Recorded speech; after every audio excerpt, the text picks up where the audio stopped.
Today's review is sponsored by the new hit game show, Is It Dangerous? The show where the real prize is living. Watch it, Alan. I'm shooting.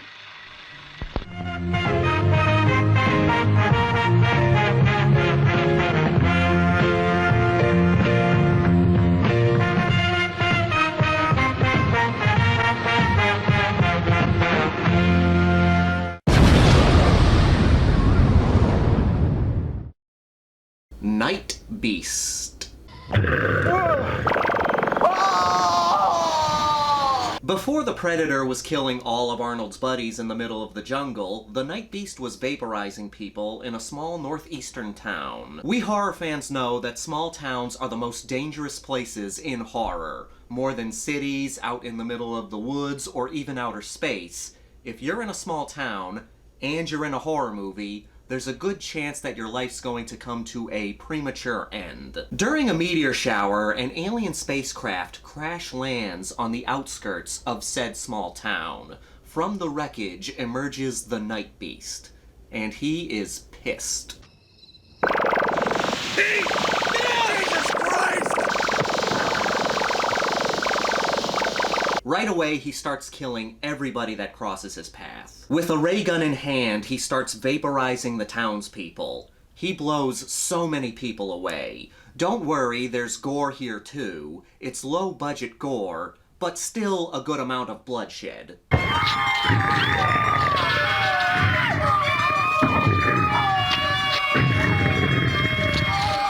It's up to the local sheriff and a dwindling group of survivors to try to stop this alien with a major attitude problem. Whenever I come across one of these micro-budget movies, I try to grade them on a curve.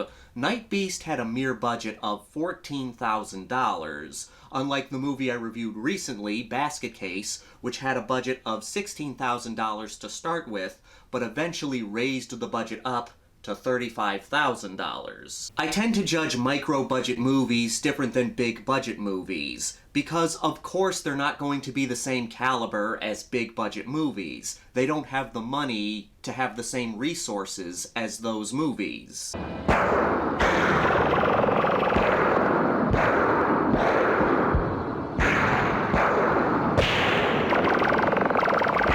I don't mind if the acting isn't top-notch, or if the effects work is of lesser quality, as long as I see effort put into the movie.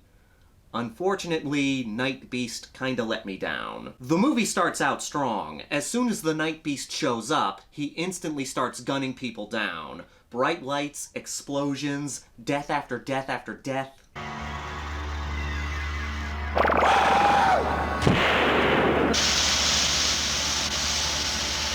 There's no real motivation for the monster. He's killing all these people just for the hell of it. And it's a blast. Unfortunately, it doesn't last. The movie blows its load too early. After that first rampage, we never get anything with that same level of fun. We do get some scenes of some good, low-budget gore, but we have to sit through a lot of nothing. It's incredible, Jack. Just what I need right now. Look, Bert, we're going to deal with this thing how we can for now. But I do want you to get in touch with state officials and get us some help in here. It breaks my heart to say that, because I love the alien. From his design to just how sadistic he is. I try to defend low-budget independent cinema. I've seen some good micro-budget movies, some even with a lower budget than Nightbeast, that are a lot better. They have a better pace to them, and they have interesting things happening between the gore scenes. That's not the case with Nightbeast. Everything with the alien is fun, gory, low-budget schlock. Everything between that suffers. I know this is where he fell. There's definitely blood here, Sheriff. But where's the body? There's more blood over there. Maybe Berkeley wasn't dead. We're introduced to the sheriff and other characters, and they're not that interesting. It's very obvious that they're only here to fill in the time between Nightbeast attacks. True with a lot of horror movies, especially body count movies, we're just waiting for the next bloodbath. But you need characters with personality between the big moments. You need interesting and likable characters to fill in the space between the gore. In Nightbeast, most of the scenes that don't involve the Nightbeast just feel like padding. Wicker never even called the state. They don't even know we have a bad situation here. Damn. Jack, I'm willing to stick around and help out. Just say the word. They take one of the cool elements out way too early, the laser gun.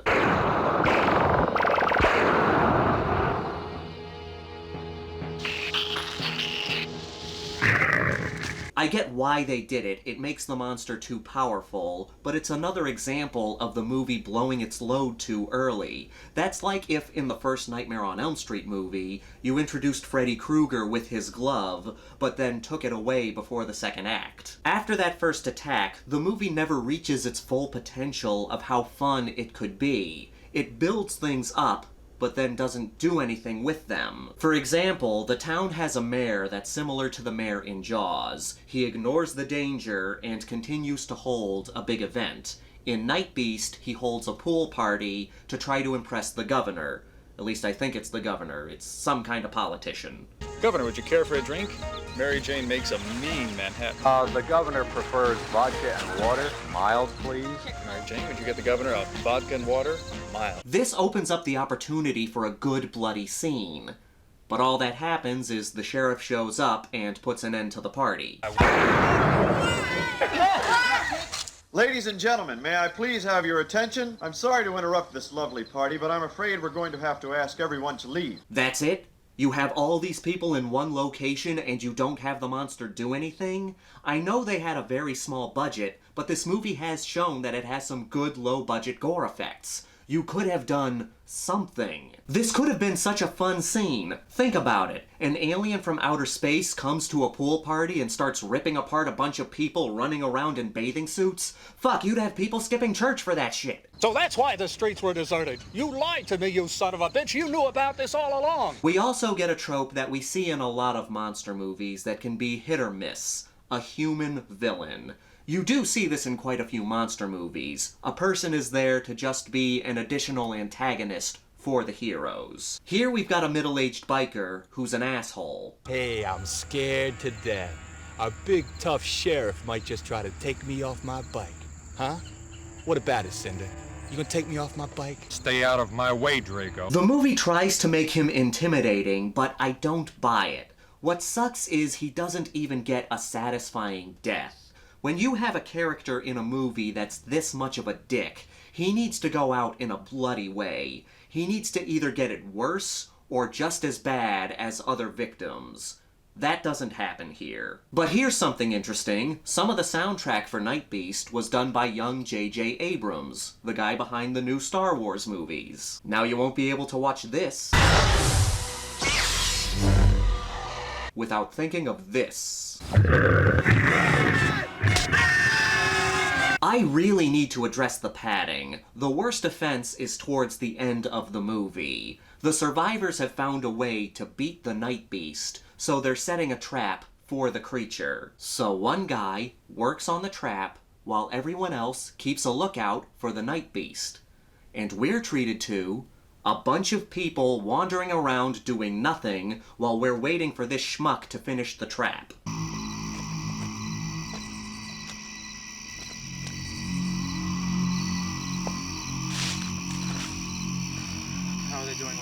That's the core of this movie, waiting for the Nightbeast. There's not much else to say, so let's just get to the Grindhouse rankings. We've got a body count of 28. The kills consist of, but are not limited to, laser blasts, heads being ripped off, and guts getting torn out. There is some mild nudity with a flash of a nipple or two. There is some fun, low-budget gore. All the scenes with the Nightbeast are fun. The problem is the movie blows its load right at the beginning. The characters are sadly not interesting enough to carry the film. There's too much padding, and there are a lot of missed opportunities for fun carnage. I will give this movie a 2.1 out of 5. I understand that the filmmakers didn't have a big budget to work with, and the Nightbeast himself is fun to watch. The problem is everything around the Nightbeast brings the movie down. I still think you should check it out and make your own decisions about it. You might like the movie more than me, but I'd say rent it online. As always, I want to thank all of you for watching and supporting my channel. If you're new here, please subscribe and give this video a thumbs up if you like what I do here,